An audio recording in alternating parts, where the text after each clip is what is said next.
You could drive across the US in a few days. You could fly around the Earth in less than 2. But reaching another planet? That's a whole different level of waiting.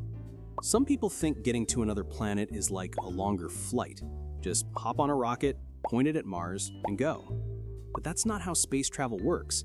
Planets move, orbits change, and space isn't a straight road. It's more like a dance floor that's always spinning. So let's talk real numbers. How long would it actually take to reach each planet in our solar system if you left Earth today? Mercury. Mercury sounds easy. It's the closest planet to the Sun, and sometimes it even gets closer to Earth than Mars. So you'd think getting there would be quick.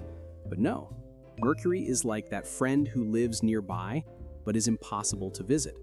The problem isn't distance, it's speed. When you go toward the Sun, gravity pulls you in faster and faster. To actually stop at Mercury, your spacecraft needs to slow down a lot. And slowing down in space takes more fuel than speeding up. That's why NASA's Messenger mission took 6.5 years to reach it. It didn't just fly straight there. It had to loop around Earth, then Venus, then past Mercury itself several times, using each pass to lose speed bit by bit until it could finally enter orbit.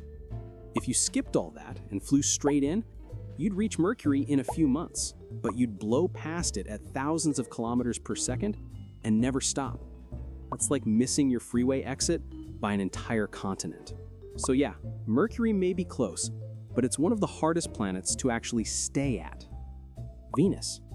Now Venus, that's our closest neighbor, and it's a lot simpler to reach. When Earth and Venus line up just right, they're about 38 million kilometers apart. That's practically next door in cosmic terms.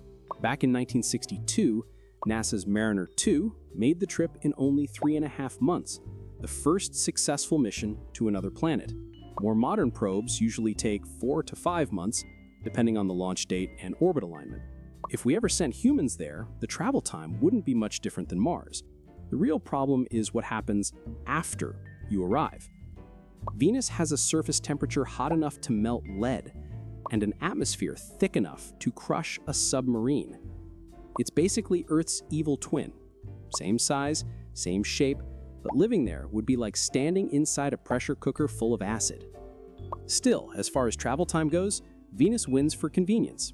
It's quick to reach, easy to aim for, and great for testing spacecraft before going farther. Mars. Mars is the celebrity of the solar system. Everyone talks about going there, Elon Musk wants to colonize it, NASA keeps sending rovers. But distance-wise, it's no quick trip. Mars orbits farther from the Sun than Earth, and the two planets move at different speeds.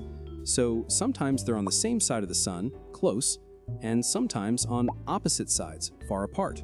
The best time to go, called a launch window, only happens every 26 months when their orbits line up. When the timing's right, a trip to Mars takes around 7 to 9 months. That's how long the Curiosity and Perseverance rovers took. They launched, coasted most of the way, and then braked hard at the end to hit their landing zone. If we used faster propulsion, like nuclear thermal rockets or ion drives, we might cut that to 3 or 4 months, but those systems aren't ready for human missions yet. So for now, think of it like a one-way road trip that takes nearly a year. Jupiter. Now we start talking really far. Jupiter isn't just another planet, it's a gas giant, 780 million kilometers from the Sun. The Juno spacecraft, which arrived in 2016, took 5 years to get there. NASA's Galileo mission before that took almost 6, and both used clever tricks to make it happen. Gravity assists. A gravity assist is when you fly close to another planet to steal a bit of its motion, like slingshotting around a pole to speed up. It saves tons of fuel, but adds time, because you're taking the scenic route through the solar system. If we went straight to Jupiter using our fastest rocket engines, we could maybe do it in a year or 2. But straight lines aren't efficient in space, so we take the slow, smart path. It's a long trip, but the payoff is huge, literally.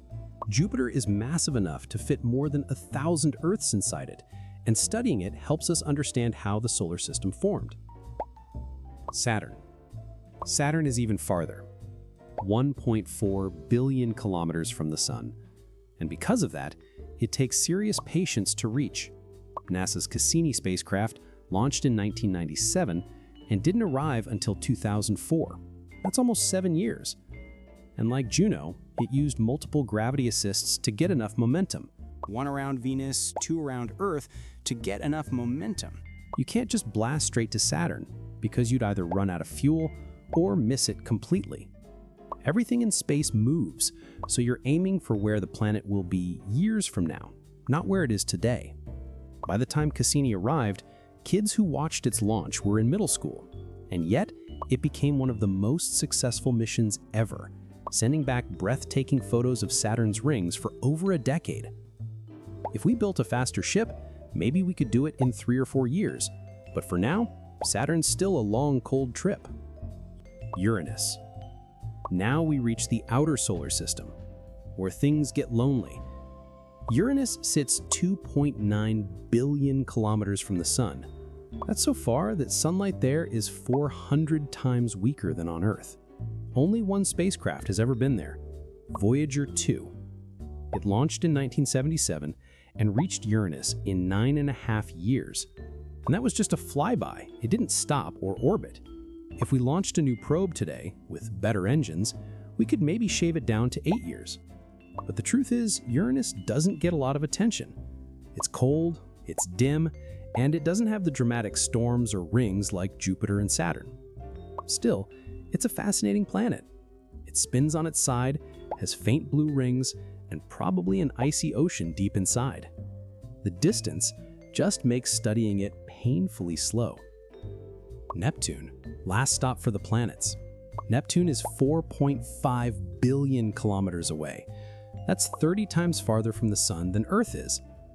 Voyager 2 also visited Neptune, and that took 12 years. It passed by in 1989 and then kept going out into interstellar space. If you sent a spacecraft at the same speed as New Horizons, the one that went to Pluto, you could reach Neptune in about 9 years. But you wouldn't stop, you just fly past for a few minutes after nearly a decade of travel. At that distance, a radio signal from Neptune takes over 4 hours to reach Earth. That means if you sent a message saying hi, it would take 8 hours for the full conversation to bounce back. That's a long wait for a reply. Pluto. I know, Pluto's not a planet anymore, but come on, it's been part of the club for most of history, so it still deserves a mention. NASA's New Horizons launched in 2006 and reached Pluto in 9.5 years, the fastest trip across the solar system so far. It flew by at 50,000 kilometers per hour and had just a few hours to snap photos before racing onward. If it had tried to slow down, the journey would have taken decades. So, it didn't stop. It just waved as it passed. That's how far our solar system stretches. Even with our fastest technology, it takes almost a decade to cross it. These times might sound long, but in cosmic terms, they're lightning fast. We're shooting metal boxes across billions of kilometers, landing them with precision, and sending back data from places sunlight barely reaches. The real limit isn't speed, it's energy. Every time you go faster, you need exponentially more fuel.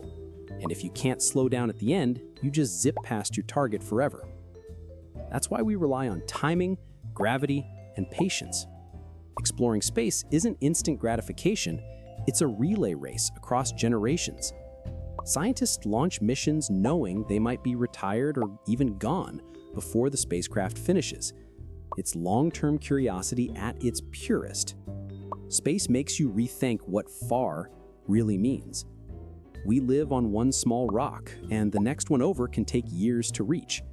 That gap, those impossible distances, is what makes space so humbling. When you hear about a probe spending a decade just to take a few pictures, it's not a delay, it's proof of how committed we are to curiosity. We're patient enough to send a message into the dark and wait years for the echo. Because exploring space isn't about speed, it's about endurance. Every mission is a reminder that progress in space, like in life, is slow, but it's always moving forward.